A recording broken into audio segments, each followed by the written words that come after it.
everybody, and welcome back to Friends on Friends. Friends on Friends. The movie review podcast where we're watching every movie starring a friend from Friends.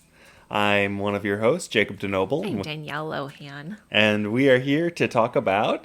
Ah! Scream! I'm so excited. Finally, a movie Dandy likes. Oh my gosh, it was about time. It's been a long drought. Yeah. So yeah, we're in season 3. We've got Courteney Cox in Scream. The best. This is directed by Wes Craven. Came out in 1997. And let's just dive in. Yeah, this is a good movie. This is a great movie. It's Yeah. a classic of the genre for a reason. It's got a big, nice, fun cast with like enough jokes, but also enough like suspense to keep it actually interesting. It doesn't ever feel too what's the word? It doesn't feel too satirical. Is that satire the right word for what I'm looking for? It feels like it's not taking itself too seriously, but it's also not like so absurd. But like it's a fun movie to watch. I think it truly does take the drama and the horror seriously. Yeah. And then there is comedy around that. You know, this gets billed as a horror comedy a lot. But I think if you actually look at it, it's honestly probably less funny than most Friday the 13ths, which are generally considered to just be horror.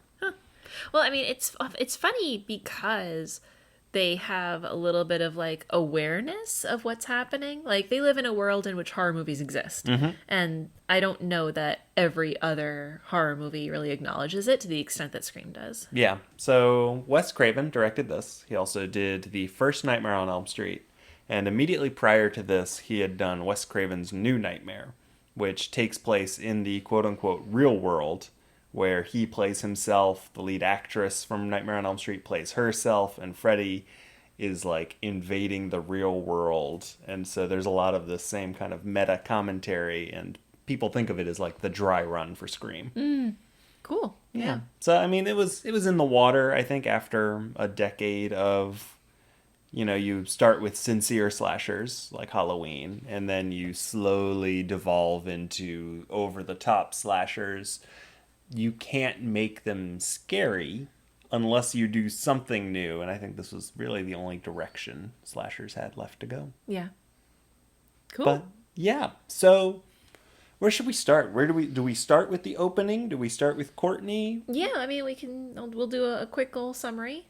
Yeah, this movie is about a young woman, Sydney, whose mother has recently been murdered, and the murderer is seemingly arrested, but then people in the town start getting attacked again in a fairly reminiscent murder to her mother's, and Sydney finds herself being targeted by somebody, she doesn't know who, but it becomes clear that it's someone in her inner circle. Yeah. And we find out who and all that stuff. Yeah, it's a classic whodunnit. Yeah. Who's doing it? Who's doing it? And they're two Not doing Sydney. it. No. She do it. Eventually. Yeah, so that's a great summary. We've got the iconic Scream ghost face mask, which was just a mask they pulled off out of a store. Yeah. They said, this is what we want, and it's what they went with. Yeah.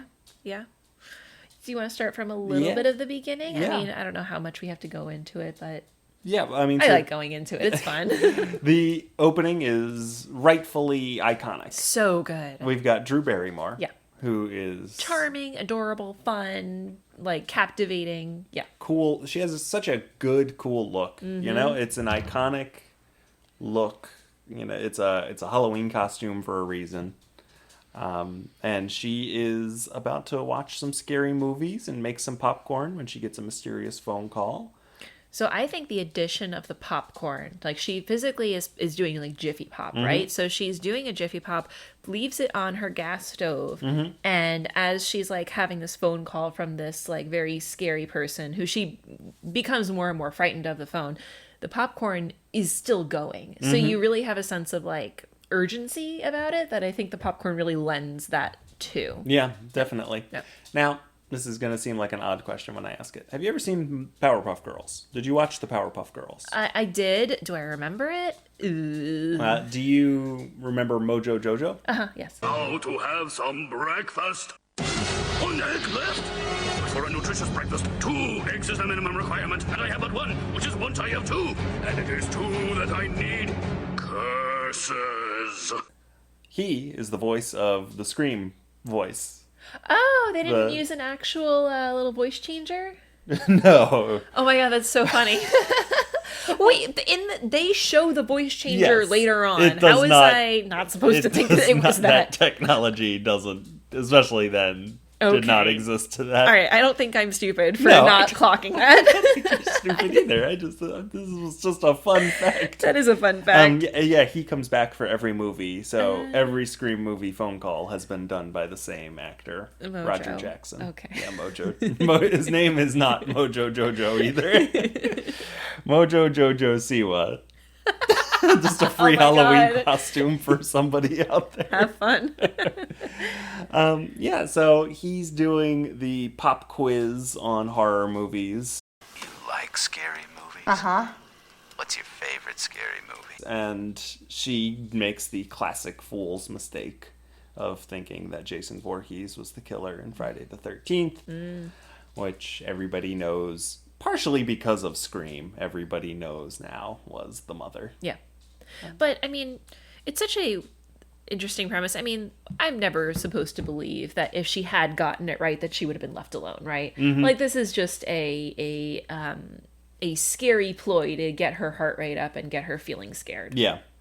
Are we comfortable with spoilering the movie? Yeah. I mean, it's movies from 94. And out of any of our movies that we've done so far, I guarantee more people have watched this than probably any other one. Yeah, but nobody cares about getting in.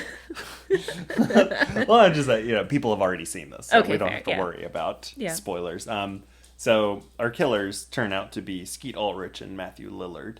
There's a lot of discussion over who is doing the phone calls, who is in the costume during any given scene in the movie. Like, there are blogs to people trying to figure out, okay, which kills did Matthew Lillard do versus which kills did Skeet Ulrich do, who's on the phone. Just interesting. Yeah, it is really interesting to think about that, because I'm looking at the like when Drew is like physically interacting. When I say interacting, like she's like pushing him or like, he's tripping or something like that. I'm like looking for a little bit of like identifying height or body build or anything like that. And like, these are all tall white guys. I'm not getting a lot of clues from anything, but yeah, that's interesting that there's a lot of discussion. Yeah, and also to burst some bubbles, when it is the mask, it's usually a stuntman. Well, yes. Okay. But like, I would assume that they try to, I don't know, match a little bit. Do you think? No. Just wait till Scream 4. Oh boy. When the mask is revealed, you're like, you could know. Come on. You know, this doesn't work at all. Okay. But, yeah, it is a good point. I think a lot of the cast members of the movie are relatively similar heights and builds. Henry Winkler maybe is a little bit of a shorter fella.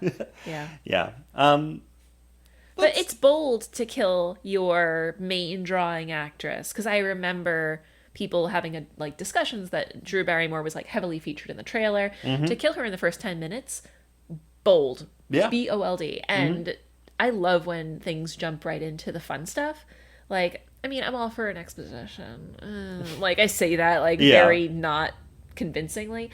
But I like when we get to the interesting part instead of like, oh, here's the lore, here's the setup. Like, this setup works so well because I'm already excited about something, and then I get to fill in a little bit during the, cooling off period. Yeah, yeah. And it's interesting, they talk about that as, a Psycho reference. Because Psycho famously, kills off Janet Leigh. But she doesn't die in Psycho until about halfway through. I was going to say, we get a lot more Janet Leigh. You get a lot more Janet Leigh than you do. Another Psycho reference in the film is the boy's name is Billy Loomis, and Loomis is one of the main characters of Psycho, and then they also take that name for Halloween. There's a lot of those kind of cheeky in-joke references throughout the movie. Yeah.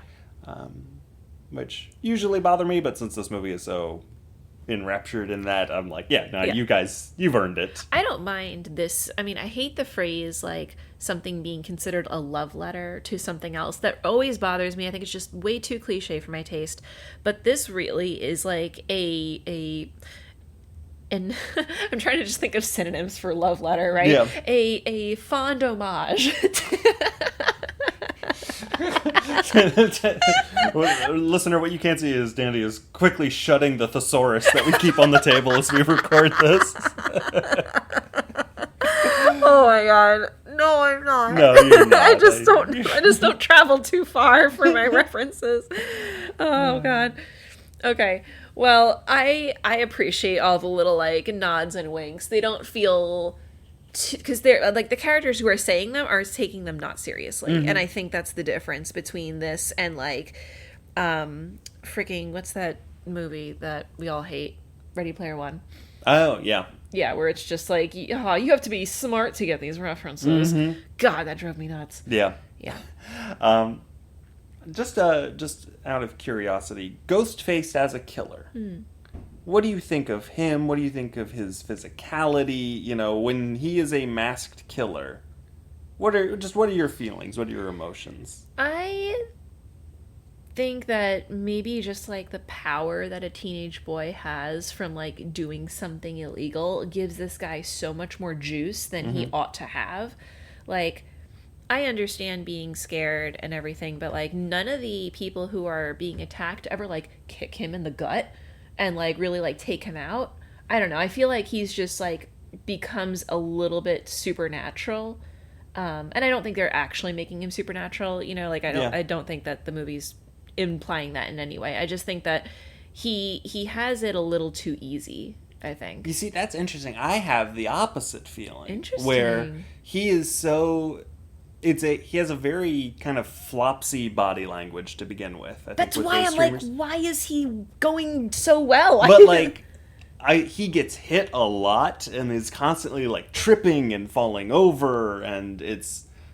I come to this, which you haven't seen the Friday the 13th, but I come to this with Jason, like, as my background, where he is, you know, big thing. He's a tree. You hit him, nothing happens. Versus Right. this guy, like, they're throwing paint cans at him, and it's almost comical to me. I have a hard time almost, like, buying Ghostface as a credible threat sometimes. But then again, I start to buy into that, like, scattering as, like, kind of scary in its own way. Like, he is somebody who is just, like, so interested in killing you. Yeah. That, like, even though he got hit in the head with a wine bottle a second ago, he's still kind of clamoring and scabbering. Yeah. It's just... I had a hard time the first time I watched this movie, but the more I watch it, the more I kind of appreciate that flowy feeling. Yeah. Interesting. Yeah. I'm just picturing Rose McGowan just, like, really pelts him with some alcohol bottles in the scene when they're in the garage. Yeah. Yeah. I'm just wondering if he, like, ever... I don't know. I don't think the movie talks about this at all, but, like, if they're ever on drugs. Yeah. Yeah. Either Yeah. one of them. Yeah. That's a great question. I don't know. So let's get to our main cast. So I want to just say, Nev Campbell, I have always been convinced that that is a man's name. An old man's name. Nev Campbell? Am I wrong? This is like Neville Chamberlain level, like old white British man, Nev Campbell? No. I have never had that thought. Oh my god, Nev. and she looks, and this is not anything against her, she just looks so much like Holly Marie Combs that I can't separate the two of them. Holly Marie Combs would have been amazing for this part. Yeah, she would. Nev Campbell's great. I have nothing against her. And it's not her fault that her name reminds me of a male. Nev. Hey, Nev. It's just not a feminine name sounding sound to me. I mean, when I think of Nev Campbell, two words together, it feels feminine to me, but now can't. I'm just saying the word Nev, and it's lost all meaning to me. Okay, that's neither here nor there. It's just a thing that I have always had. Because I've seen a few. Like, this is my second time seeing Scream. Loved it still. And I've seen, what, 5 and 6? You would know. You've seen 2, 5, and 6. 2, 5, and 6. Yeah. So I've seen her a good amount. Yeah. Yeah. We also have Rose McGowan of your beloved Charmed. Charmed. She's so great. Yeah, she's really good in this. I am always lamenting that Rose McGowan didn't get bigger. I know. I think she had the juice. Yeah. And she got a couple of, I think, shots. And for whatever reason, they just didn't connect. Was it Weinstein's fault? A lot of it. Yeah. And boy, there's a laundry list of things that they tried to do with this movie too. With this movie? Yeah, because they produced this movie. Yeah. They hated the mask. Oh. They thought none of the dailies of the opening scene worked, and they were about to fire Wes Craven. Wow. Because they shot the Drew Barrymore thing first. Uh-huh. They hated her haircut, Drew's haircut, in the opening of the movie. God. Iconic look. Yeah. Outside of all of the crimes that they have committed, they're also just really horrible people with bad taste. Yeah, it seems like it. Yeah. Yeah. We've got the boys. We've got it's essentially we have two couples, Nev and Skeet, Billy, and then Rose McGowan, who is Tatum, and her boyfriend Matthew Lillard, who is Stu. I never remember character names. I I'm only just remember character physically incapable of it. And then they have a hanger-on, Jamie Kennedy as Randy. My Letterboxd review after watching it this time was, I would have killed Randy myself. I find Randy very irritating. He's just an extra, I don't want to say red herring, but basically red herring. Yeah. He became so beloved, which also, like, I know a lot of people who are like, I saw myself in Randy, and I'm like, ugh, How? ugh, For what? ugh. I mean, I know nerdy movie men, Ugh. and I'm just like, ugh, I don't want to. Yeah. No, thank you. Yeah. But we also have our final main character, Courteney Cox. Yay! as newswoman Gale Gale Weathers. Weathers. Great name. Amazing Excellent name. Yeah. So Gale, we also have David Arquette Oh, yes. as Dewey. Dewey. Yeah. The cop. Also Rose McGowan's brother. Tatum's so brother. good. He's so funny. He is so funny. They are such a good brother-sister combo, I think. Oh, like, yes. Their chemistry as siblings is excellent. Yeah, and he has, I think, genuine romantic chemistry Yes. with Courteney Cox. Oh, definitely. I mean, obviously, it turned into something, but let's just talk about Courteney. Oh my gosh. Let's just sit and talk about Courteney Okay, for 30 so minutes. what do you think? What do you think of her green suit? That you Love it. Okay, see, I think it washes her out. I'm not a fan of. I see how it is an iconic suit itself, but I think for her, it's not quite. It doesn't match for me. That's totally fine. When I say love it, I am literally picturing just the clothes hovering in the ether. Okay. You're so respectful. I don't see women's bodies. I don't even see women. That's how respectful I am. I can't wait for us to see to watch Scream 3 and have a discussion about her bangs in that Oh one. God. Okay. They're infamous, I guess is the correct word. Okay. She's tweeted about them. Okay. Okay. I think we said this on our season 3 episode. I think this is the best career move any friend has made to date. And maybe throughout this. I mean, I haven't seen every movie they've been in, but like, she is not playing Monica, but she's not playing like, she's not like, I'm going to do a role that shows that I'm not Monica. So like, I feel like sometimes they try and do that where it's like, I'm going to prove that I'm the exact opposite. And it's not that. It doesn't even feel in conversation with Monica, which is, I think, helps. Yeah. I think that this role, especially for what we have seen her in so far, this role, the character has a goal. She has steps that she takes herself to achieve that goal, even if they're a little questionable, right? She's basically like, okay, I'm going to seduce the cop to get me better access to the story. Yeah. Not a great thing, but you still find yourself rooting for her because she's just so interesting and engaging. And then she falls in love with him, actually. I know, but then she also has like this justice storyline where she's trying to bring light to the actual killer because she doesn't think that it's the guy who was arrested for killing Sydney's mom. Yeah. Which is so interesting because, you know, the movie sets you up to kind of dislike her even though she is likable, but like the fact is she is right. Yeah. This whole time, and Nev is wrong. It's just so interesting. I think that her approach of just simply trying to be there, Gale is not a look and see only character. Gale gets involved in the action, and at some point she's like essentially fighting to try to actually be alive. She's trying to live, you know, and I think that brings her onto a different level of like, she gets it in a way. Like we're on the same side. She wants the same thing. She wants to get the actual killer. Clearly it's not Cotton because this is still happening. So I don't know. There's a little more camaraderie, I guess, that's built.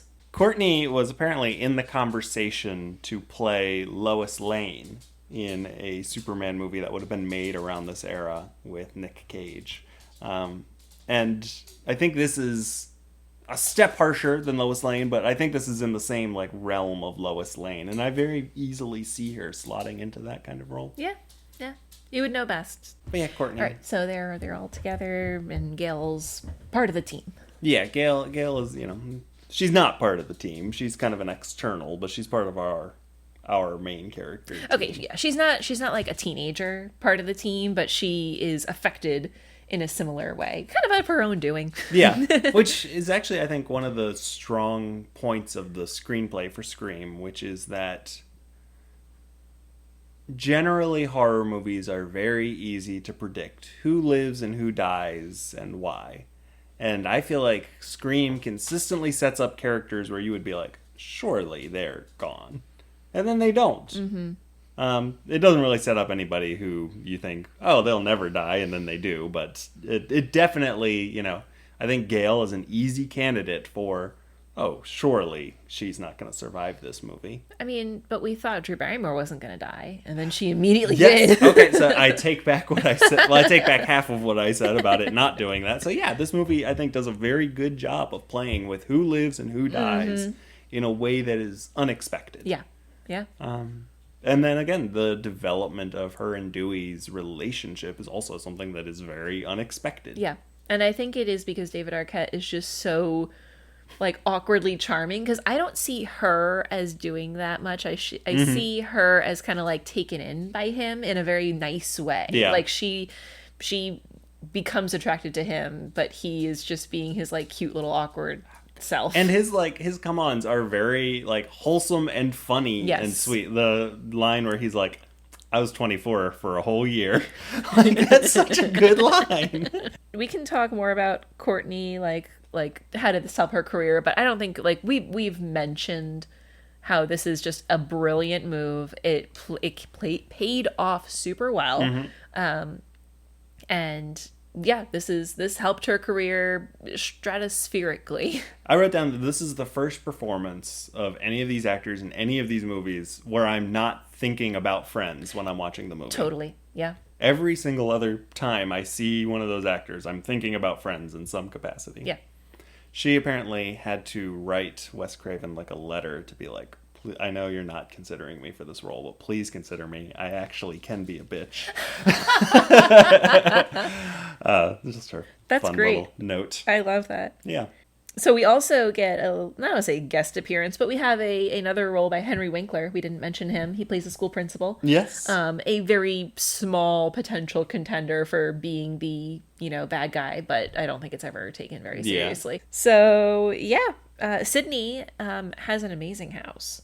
Everybody has a giant house. Well, they're all the better to run around through. Yeah. But I mean, she gets a call. It's scary. She's being, what's the word? She doesn't think anything of it. She thinks her friends are messing with her. It's the killer. He chases her, and she's scared. Yeah. I mean, it's all really good. It's just I want to get to other things. So I don't want to. Yeah, we don't need to do a plot by plot. It's interesting. There's so much talk about sex in this movie in interesting and sometimes odd ways, I think. I have always, I know you've had beef with Will They, Won't They. We've talked about your beef with Will They, Won't They.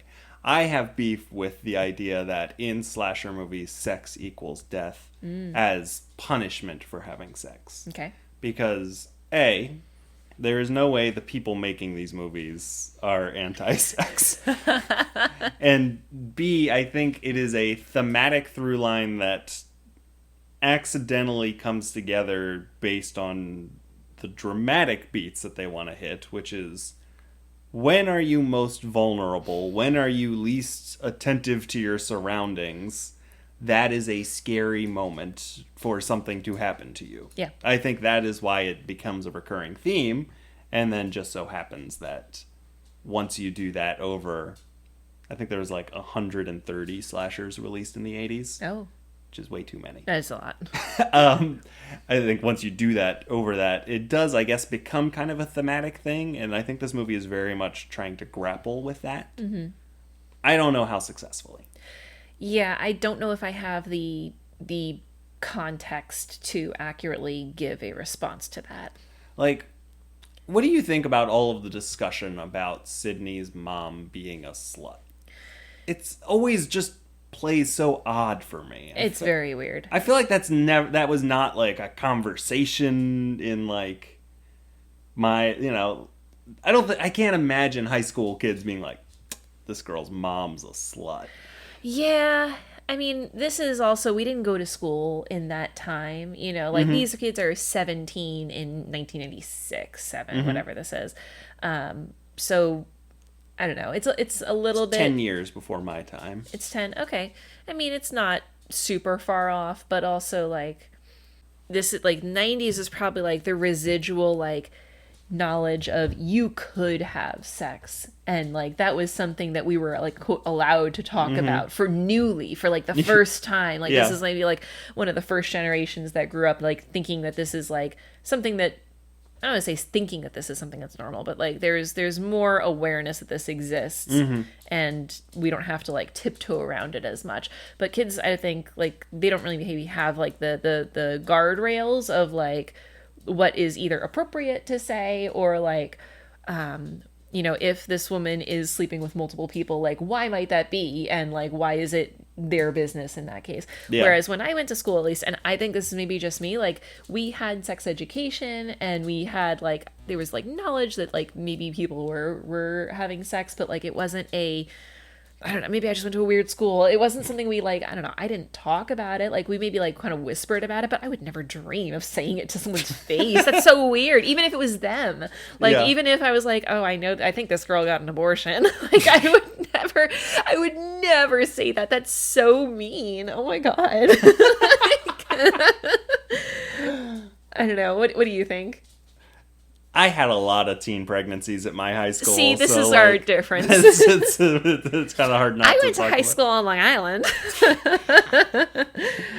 But yeah, it's just it's always been, I don't know, just an odd note to me. I think this is doing the opposite of what I was saying before, which is where, because they're not thinking about thematic, they're only thinking about dramatic, it creates a theme. I think with this, they're trying to think thematically, and then it just makes the drama of it all just a little weird. All right, can we talk about the deaths? Sure. Like how, like I want to say how they're killed. I don't want to get too far into it. But Steve, Drew's boyfriend, at the very opening scene, oh my God, so gruesome, so horrible. Like this is like sadistic. This isn't just like, I don't want to say just, but this isn't like, I'm going to stab you and I'm kind of going to like pretend that it like doesn't exist. This is like intentional and like wanting to inflict pain. This is like so much different than like a quick stabbing. Yeah. Like the opening of this movie, I think, is a lot sadder than a lot of people remember. Yeah. Like that her parents find her Yeah. is just Horrible. horrible. Yeah. And again, I think slasher deaths have this reputation of being over the top and quick. Like, Ted, where's the corkscrew? And then he has a corkscrew through his head. Yep. And like that is fun and funny. But like the opening of this is just like Drew slowly like crawling on the ground as she's like being stabbed. And Yeah. like you follow her pain, which I think is Yeah. different and unsettling Yeah. and uncomfortable. And she like can't do anything to stop Steve, and he's telling her essentially like just like whatever Yeah. it is, don't do it. Ugh. Yeah. And then the next gruesome death, I think I don't know if it's exactly the next one, but it's Rose McGowan. Oh my god. I mean, for somehow this is less gruesome to me. Yes. Because this is a little bit just like so. Memory wise, Rose McGowan, she is stabbed a bunch of times. But then she's alive and she's trying to crawl through the like cat door to get out of the garage, and whichever one is Ghostface, like opens the garage door and somehow she like gets caught. Yeah, in she it. gets Winnie the Pooh'd. Yeah, but like it's But not then just her neck- yeah, like her neck breaks. Yeah, That one is the only one that feels to me like a conventional slasher death. Yeah. Like it's over the top. Like, no garage door could lift. were there other deaths you wanted to talk about? I think the only other death that we actually get is, does Stu die? Not Stu, I'm sorry. Does Randy die? Randy does not die. He does not die, okay. The cameraman dies. He gets his throat slit. Yeah, that's a quick one though, in my head. Yeah, it's a good gore effect. But Yeah. This Scream is really, I think, it's more of a whodunit than like a classic slasher. Sure. And when the first time I saw it, I didn't know who it was. This time I knew who it was. I knew it was the two of them. But I remember thinking, oh my God, well, it can't be Billy because Billy was in jail and then Ghostface was right there. It's a great twist. It is. It really Two is. killers. Two killers. It's so Why obvious. can't it be two killers? Why not? Nobody thought of it before. Yeah. I give it much kudos. Yeah. For two Originality. killers. Yeah. Yeah. It's like the Saw of 2000, not 2000. It's like the Saw of 1997. Which is funny because I was like, you know that I love to do the so I was like, all right, well, if this movie was being made today, I'm like, okay, so if they're asking about Halloween, which is 20 years before Scream, if Scream today, they'd be asking about like The Ring, and, like, Yeah. which I guess still feels pretty old. So like, Yeah, because I mean, when I watched The Ring, I was in like 7th grade. Yeah. Yeah. Oh my God, yeah, I was 13. Yeah. Ooh, boy. Yeah. Her dad does not die, or does her dad die? Her dad does not die. Yeah. He's just kidnapped for most of the movie. Which, yeah, it's. I mean, it is what it is. I really like the house. Like while we're talking about houses, I love the house that the like final like third of the movie takes place in. You get 40 minutes in this party house. Yep. The party is nice and fun. I think it accurately captures the feeling of like that kind of high school party where like people are just like, all right, later, let's go do something else. Yeah. Or like one guy is drunkenly left alone watching Halloween. Yep. Yeah. Courtney gets to, like we were talking about, she gets to play a big role at the end. She gets to shoot. Well, yeah, but she not misses, but she doesn't have the safety on at first. Yes. So she has the safety on at first. But I love the, like, I don't want to say it's lampshading, but I can't think of the actual word, where Sydney shoots what's his face twice. Shoots Billy twice, just to make sure he's not going to get up for one last. Yep. Yeah. Love that. Yeah. That's exactly the kind of thing that I want someone in one of these horror movies to do, is like, behave rationally, like really make, especially she acts as though she has seen a horror movie before, Yes. which we know she has. And Yep. I appreciate that, like, I don't know, drive to live. we had a long conversation the first time you watched Halloween. Yep. About Jamie Lee Curtis not double checking to make sure Michael Myers is dead. Yeah. But like I said at the time, it's like at the time the pop up was not a like Yeah. You know? So who would think to, like, Yeah. I have stabbed and killed this man who's on the ground. Yeah. That's the end. Yeah. And, you know, back in other horror movies, that was the end. You know, Dracula gets hit by the sunlight. Nobody's like, all right, let me... Okay, well, that's different. Doesn't he turn to dust or Well, something? I know. You gotta stab the dust. I'm just... Because slashers weren't. I get what you mean, yeah. Nobody... Well, I guess Norman Bates doesn't even die, so... Having a hard time coming up with a comparable. Yeah. Well, that's Scream. It's great. Love Scream. Excellent movie. Should we get to our questions, or do you have anything else to add? Yeah, no, I think let's do it. Okay. I think we've sufficiently addressed did this help or hurt Courtney Yes. Cox's career. Definitely. Okay.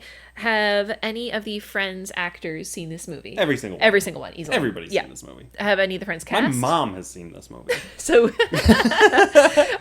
My mom, classic Friends guest. have the Friends cast characters seen this movie? I think also, yes. I think so, too, It's such a big hit. Yes. It defines an entire era of horror, Yeah. both look and feel. Yeah. Yeah, it's a massive... Yeah. Okay. Who as on the cast of Scream would you want to see have seen as a guest star on Friends? Impossible to believe Winkler never showed up. I know. I think Matthew Lillard, though. Okay. Matthew Lillard, he's a very good actor. He's a very funny guy. Yeah.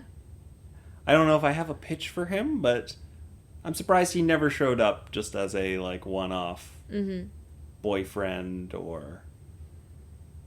It's so fascinating because I only associate Matthew Lillard with Shaggy, Scooby-Doo, and I just don't know the breadth of his career to be like, oh yeah, he's very funny. He was very hesitant to take Shaggy for that exact reason. I mean, what else did he do? I don't want to be mean about it, but his big debut role is a thing called SLC Punk, which is this big movie among certain types of people about punk culture in the late 90s, and then he kind of sells out. And it's a good movie. It was an indie hit. I think it takes place in Utah. That's his big thing. And I mean, honestly, after Scooby-Doo, he's pretty much just been Shaggy. He is the official voice of Shaggy. Yes. Ever since. You mentioned, you bring that up a lot, actually. Do I? No, you don't. I just think that's funny to say. Oh, yeah. No, sorry. I'm just going to keep naming actors in this movie and steal them all from you. So. Okay, no, you don't have to steal, because I wanted to think of a pitch for Winkler. What if Neve Campbell played herself and Joey was convinced she was a man based on her name? They're like, Joey, do you want to meet Neve Campbell? And he's like, that old guy? No. And they don't know how to, no, she's a beautiful woman. And he's like, yeah, sure, guys. And then at the end of the... She really wants to go out with you. At the end of the episode, he meets her and is like, what?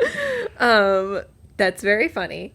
I would have loved to see Henry Winkler be Phoebe's dad instead of whatever random actor we got once or twice. That would be good. I would love for him to come back, just to have I don't know, random dad days. Maybe he shows up for Thanksgiving one year. God, Winkler and Terry Garr together. Oh my God.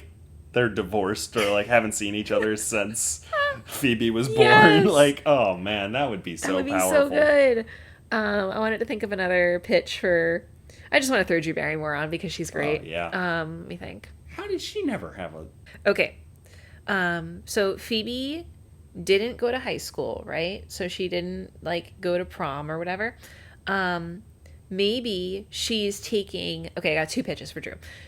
Phoebe's taking GED classes. Drew, famously, also child actor. I don't know if she got a GED, but maybe Phoebe and Drew Barrymore are in the same GED class, and Drew Barrymore's playing herself. And they're both at this, they're trying to get their GED, and they become friends, but Phoebe has no idea who she is. Can I get you a line from that episode? My God, yes. No, I don't have my GED. I had ET. Oh my God. Oh my god. Love it. Amazing. Thank you. Perfect. Thank you. And okay, another one. Okay, this is another Phoebe one. Maybe instead of Phoebe's like roommate who we never see being Denise, maybe it's Drew Barrymore, and they like, I don't know, met at like a weird party or something, but Phoebe again doesn't know like the extent of who she is because Phoebe like hasn't seen a movie ever.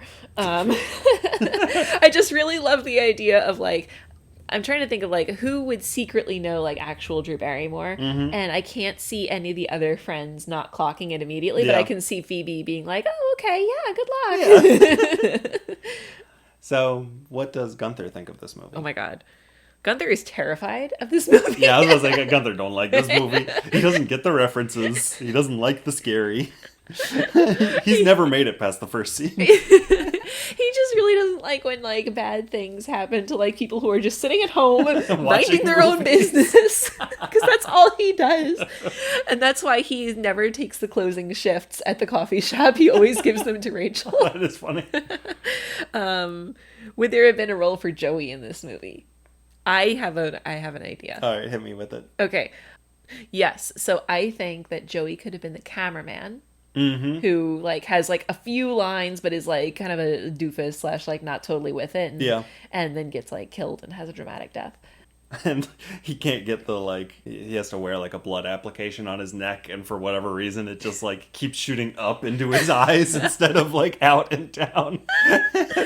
I think Joey would have been a really good Dewey. Yeah. And I think that you probably easily could have replaced, like, actually just not even Matt LeBlanc. I mean, Matt LeBlanc could have been, I think, perfectly lovely too, but maybe not the same chemistry, like, but for a different Gale, he would have worked. Yeah. But I think you could replace, like, Joey with a different Gale, and I think it would have been really, really that cute. would be good. Yeah. Yeah.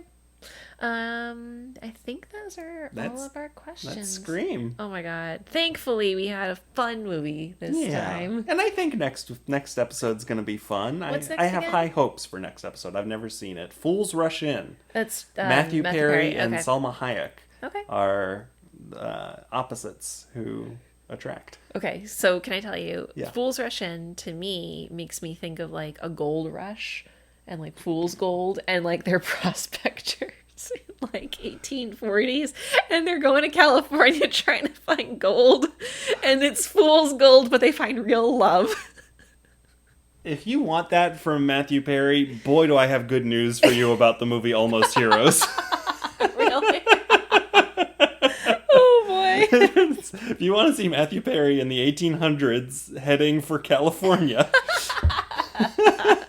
Is that this season? That's next season. Next season? Okay, Yeah, okay. He's trying to beat Lewis and Clark there. Okay. Oh, that's right. I remember you telling me about this in general. Yeah. Okay. But yeah, that'll be fun. Yeah. Fools Rush In. Yeah. Well, that's Scream. Ah. Thanks for being my friend. And thanks for listening. Bye. Never gonna stop.